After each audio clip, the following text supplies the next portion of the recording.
غلامان مصطفیٰ، محبان علی المرتضی، سگایان فاطمہ الزہرا، علم برداران امام حسین،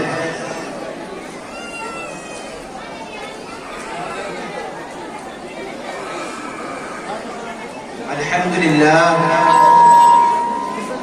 للہ القادر المقتدر القدیر الرشید، والصلاة والسلام على سید البشیر النذیر وعلى آلہ واصحابہ۔ بسم اللہ الرحمن الرحیم۔ لا خوف علیکم اليوم، صدق اللہ مولانا العظیم وصدق رسولہ النبی الکریم، ونحن على ذلك لمن الشاهدين والشاكرين والحمد لله رب العالمين۔ آج ہمارے بیچ وہ عظیم شخصیت جس کا تعارف ابھی حضور صاحب سجادہ ایک بار کرا چکے ہیں، اور میں پھر اس عظیم شخصیت کے نام سے شروع کرتا ہوں کہ جو اجمیر کی سرزمین سے چل کر خانقاہ رشیدیہ کے اندر آئے ہیں اور اجمیر درگاہ کمیٹی کے وائس پریزیڈنٹ سید بابر اشرف چشتی صاحب سجادہ درگاہ خواجہ معین الدین حسن چشتی رحمۃ اللہ علیہ،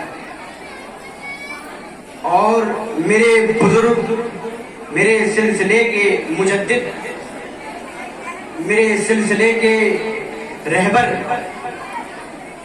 حضور شیخ العالم علیہ رحمت و رضوان، اور اولاد فاروق اعظم رضی اللہ تعالیٰ عنہ حضرت شاہ علی عارف میاں عرف سبو میاں صاحب سجادہ نشین خانقاہ حضرت شیخ العالم،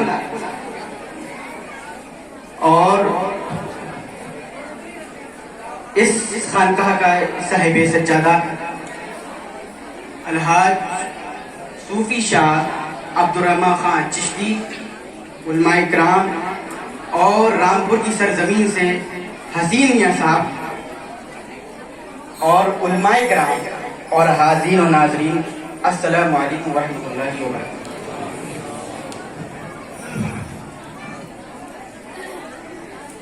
آپ لوگ آئے عرس میں، اور عرس جو ہماری خانقاہ میں ہو رہا ہے اور کس وجہ سے ہو رہا ہے، کچھ اس کے اوپر گفتگو کرنا چاہتا ہوں کہ اس عرس کی اصل تاریخ کیا ہے۔ عرس کی اصل تاریخ میں گزارش اور متوجہ چاہتا ہوں صاحب سجادگانہ کی کہ ہمارے جو عرس کی جو تقریب ہے، اس میں بہت ہی ایک عظیم نقطہ یہ ہے کہ ہمارے پردادا صوفی باصفا قطب المشائخ شاہ عبدالرشید میاں رحمۃ اللہ علیہ ہر سال کی طرح خواجہ صاحب کے عرس میں اجمیر شریف حاضری کیا کرتے ہیں۔ ہر سال ان کا یہ روٹین تھا کہ انہیں اس رجب کے مہینے میں خواجہ صاحب کے عرس میں اجمیر شریف میں حاضر ہونا تھا، چاہے زمین آسمان پھٹ جائے، کچھ ہو جائے، بارش، آندھی، آگ، رستے میں کچھ بھی ہو جائے، لیکن آپ کو کسی نہ کسی حالت میں اس سلطان الہند کی بارگاہ میں حاضر ہونا تھا۔ ایک ایسی وبا پھیلی مین پوری کے اندر، گزارش متوجہ چاہتا ہوں کہ ایک ایسی وبا پھیلی مین پوری کے اندر کہ جس میں تمام لوگ ایک چیز کا شکار ہوئے، اور وہ اس دنیا رخصت سے پانی، کہ جس کو ہم پلیگ کہتے ہیں۔ یہ آج سے 2 سال پہلے آیا تھا، تب مین پوری کے اندر میرے پردادا صوفی عبدالرشید میں رحمۃ اللہ علیہ یہیں آپ تھے، اور آپ کو ایک ایسی اپنے پیر مرشد سے خلافت بھی تھی، اور آپ کا ظاہر و باطن اس طریقے کا تھا کہ آپ جس پر اپنی نظر ڈالتے تھے سو اس کا کام بن جاتا تھا۔ اور ہماری خانقاہ میں اس دوران جب وہ بیماری چل رہی تھی، جب کوئی اس خانقاہ کی زد میں آ جاتا تھا تو خدا کی قسم وہ کبھی بیمار نہ ہوتا تھا۔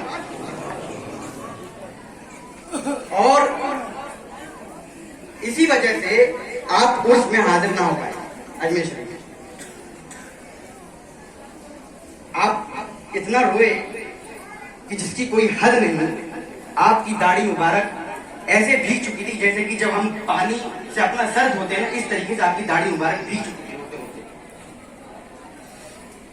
اور پھر اسی رات کی جس رات حضور شہنشاہ ہندوستان خواجہ خواجگاہ خواجہ معین الدین حسن سجستانی رحمۃ اللہ علیہ کی جس دن عرس تھا, اس ہی رات میرے پردادا کو انہوں نے زیارت کرائی اور کہا کہ تم میرے عرس میں اگرچہ نہ آ سکے کوئی بات نہیں, تم میرا عرس وہیں کروا.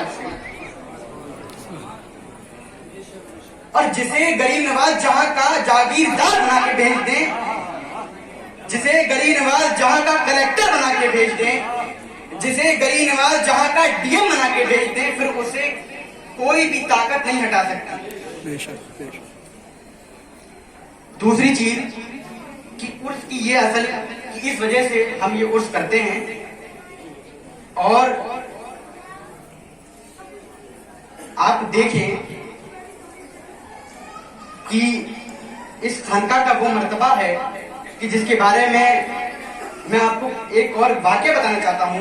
میرے چھوٹے دادا حضرت صوفی باصفا محمود میاں صاحب رحمۃ اللہ علیہ کا, کہ جو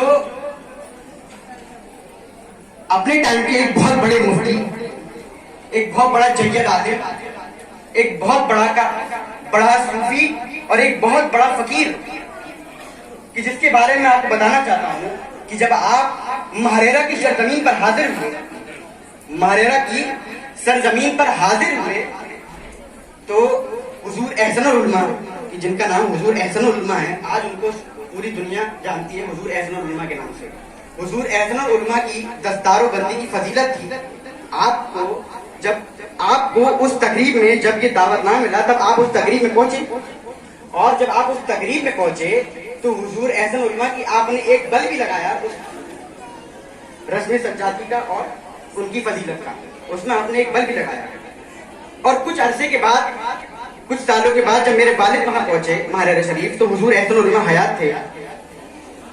یہ خود حضور احسن العلماء کے قول ہیں کہ میری دستار بندی میں فقیر قادری بھی تھا, فقیر عثمانی بھی تھا, فقیر حیدری بھی تھا, فقیر فاروقی بھی تھا, فقیر ابو بکر بھی تھا اور فقیر صابری بھی تھا. لیکن اس طریقے کا فقیر میں نے آج تک نہیں دیکھا کہ جو فقیر جب وہ میری خانقاہ میں آئے تھے اور انہوں نے میرے سر پہ بل باندھا تھا.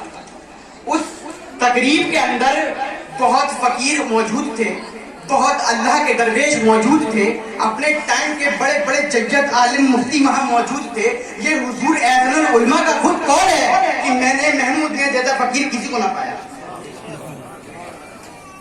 اور محمود میاں کا ایک واقعہ اور بتا سکتا ہوں کہ جس سرزمین کے بارے میں ہمیں یہ پتا ہے کہ یہ وہ سرزمین ہے طائف, کہ جس کے اوپر لوگوں کو اوپر ظلم و ستم کیا جاتا, لوگوں کو مارا جاتا تھا. کہ جب حضور کا قدم مبارک اور معلم کائنات کا قدم مبارک جب اس دنیا پر آیا تو وہ جو عورتیں پیٹی جاتی تھی وہ نہیں پیٹی جایا کرتی تھی. جن عورتوں کے سروں سے آنچل چھین لیا جاتا تھا پھر ان کا آنچل نہیں چھینا جاتا تھا. ارے جو بے غم, جو غمخوار تھے اور جو غموں میں مبتلا تھے, خدا کی قسم جب رسول نے اس طائف کی سرزمین پہ قدم رکھا تو لوگوں کا دل کھل اٹھے. اور اسی ایک یہ میں واقعہ جوڑتا ہوں کہ آج ہی کی تاریخ تھی, یہ 20 رجب تھی اور حضور محمود میاں اپنے کمرے میں حجرے میں آرام فرما رہے تھے. تو جس وجہ سے آپ آرام فرما رہے تھے اور آپ کو کچھ ایسی ظاہری نہیں باطنی کچھ ایسا آپ کو محسوس ہوا اور آپ وہاں سے اٹھ کے درگاہ کے پاس آئے, تب آپ دیکھتے ہیں کہ حضرت ابو بکر صدیق حضور کا خط لے کر آئے ہیں اور کہہ رہے ہیں کہ آج 20 رجب, آج کی 20 رجب حضور نبی کریم صلی اللہ علیہ وسلم آپ کی خانقاہ میں تشریف لائیں گے. تو یہ وہ خانقاہ ہے کہ جس خانقاہ میں حضور کا قدم ہے, اور یہ اسی قدم کی برکت ہے کہ آج اس خانقاہ میں اتنے لوگ زائرین آئے. اور خدا کی قسم اسی قدم کی برکت سے آج یہاں جو لوگ آئے ان کی دعائیں پوری قبول ہوں گی. مجھے اپنے آقا پر یہ میرا ایمان ہے اور یہی میرا بھروسہ ہے کہ میرے آقا میری سب کی بگڑی بنانے والے. یہ ناز یہ انداز ہمارے نہیں ہوتے اگر جھولی میں ٹکڑے آقا کے نہیں ہوتے. یہ وہ خانقاہ ہے کہ جس خانقاہ کو حضور نے خود یہاں پر آ کے محفل سما سنی ہے اور یہاں محفل سما میں بیٹھے ہیں، اور ہمیں چاہیے کہ محفل سما کو باوضو سننا چاہیے۔ دوسری چیز میرا یہ ہے کہ ہم ہر سال کی طرح پچھلی سال سے ہم نے شروع کرا تھا کہ ہر سال ہم ایک میسج دیتے ہیں۔ پچھلی سال ہم نے یہ دیا تھا کہ جب ہم آگے پڑھیں گے تب ہم نماز پڑھیں گے۔ اس سال یہ ہے کہ ہم ایک کام عام کریں گے، محبت، ہم ایک کام ضرور کریں گے، محبت عام کریں گے۔ اللہ کے رسول کی حدیث ہے کہ أَيْنَ الْمُتَحَابُّونَ بِجَلَالِي، کہاں ہے وہ لوگ جو میری خاطر آپس میں محبت کیا کرتے ہیں، کہاں ہے وہ لوگ؟ تو کل قیامت کے دن سید بابر اشرف چشتی یہ لبیک کر کے کہیں گے ہاں کہ میں اللہ کی خاطر اب حضور صاحب سجادہ عبدالرحمن شاہ خان چشتی سے محبت کیا کرتا تھا، رتولی شریف سے شاہ علی عارف میاں لبیک کی طرح لگائیں گے کہ ہاں میں تیری خاطر وہاں کے سجادہ سے محبت کیا کرتا تھا۔ أَيْنَ الْمُتَحَابُّونَ بِجَلَالِي، کہاں ہیں وہ لوگ جو میری خاطر آپس میں محبت کیا کرتے ہیں، کہاں ہیں وہ لوگ؟ تو ہمیں چاہیے کہ ہمیں آپس میں محبت، اتفاق اور آپس میں اتحاد بہت ضروری ہے آج امت مسلمہ کے لیے، اور ہمیں چاہیے کہ ہمیں ان راستوں پہ چلیں جن راستے پر خواجہ معین الدین حسن چلے، اور جن راستے پر غوث پاک چلے، اور جس راستے پر حضرت اویس کرنی چلے۔ ہمیں چاہیے کہ ہمیں اپنے حضور کے راستے کو پکڑنا چاہیے۔ قرآن کے اندر خود آیا اِہْدِنَا الصِّرَاطَ الْمُسْتَقِيمَ، کہ اس راستے پہ چلو کہ جس راستے پر نیک ولی چلے، نیک لوگ چلے۔ اے میرے مولا ہم اس راستے پہ چلا کہ جس راستے پر نیک لوگ چلے۔ ہمیں چاہیے کہ ہمیں اللہ کی خاطر دوسرے سے محبت کرنی چاہیے، اور اس راستے پہ چلے کہ جس راستے پہ آقا نبی کریم صلی اللہ تعالیٰ علیہ وسلم چلے۔ ان کا کردار ہمارے لیے آج اس دور ایام میں بہت ہی زیادہ ضروری ہے کہ ہمیں چاہیے کہ آقا کی سیرت کو پڑھا جائے اور اس پہ عمل کیا جائے کہ ان کا کیا توجہ، کیا لوگوں کے ساتھ کیا برتاؤ تھا، کیا بیہیویئر تھا ان کا لوگوں کے ساتھ، کہ وہ جب لوگوں میں بیٹھا کرا کرتے تھے تو کس طرح سے بولا کرتے تھے۔ ہمیں چاہیے کہ جب ہم کہیں سے گزرے تو لوگ ہم سے یہ کہیں کہ یہاں یہ مدنی غلام جا رہا ہے، ہمارے لباس سے، ہمارے بول سے اور ہمارے چلن سے یہ پہچانا چاہیے کہ یہاں کی یہ مدنی غلام جا رہا ہے۔ ہمیں چاہیے کہ ہمیں آقا کی سیرت کا سب سے زیادہ اور زیادہ سے زیادہ مطالعہ کرنا چاہیے۔ آج سیرت النبی ہر ایک لینگویج، اردو، ہندی، انگلش، ہر ایک لینگویج کے اندر سیرت النبی کا آج ہمیں چاہیے، اور اگر آپ خود نہیں پڑھ سکتے ہیں تو اپنے بچوں سے پڑھوائیں۔ میری گزارش ہے صاحب سجادہ خواجہ معین الدین حسن چشتی سید بابر اشرف چشتی صاحب سے کہ آپ دو لفظ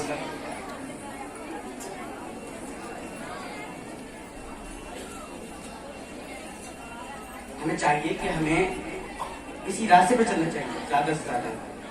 یہی ہمارا پیغام تھا کہ لوگوں میں اتفاق، اتحاد، محبت۔ اس ٹائم ہماری امت کو سب سے زیادہ اسی چیز کی ضرورت ہے کہ ہمارے بیچ اتفاق و محبت، اتحاد پیدا ہو، اور ساتھ ہی ساتھ آج ہمیں جس قوم کی اللہ تبارک و تعالیٰ نے پہلی آیت نازل فرمائی کہ اقرا باسم ربک الذی خلق، کہ پڑھو۔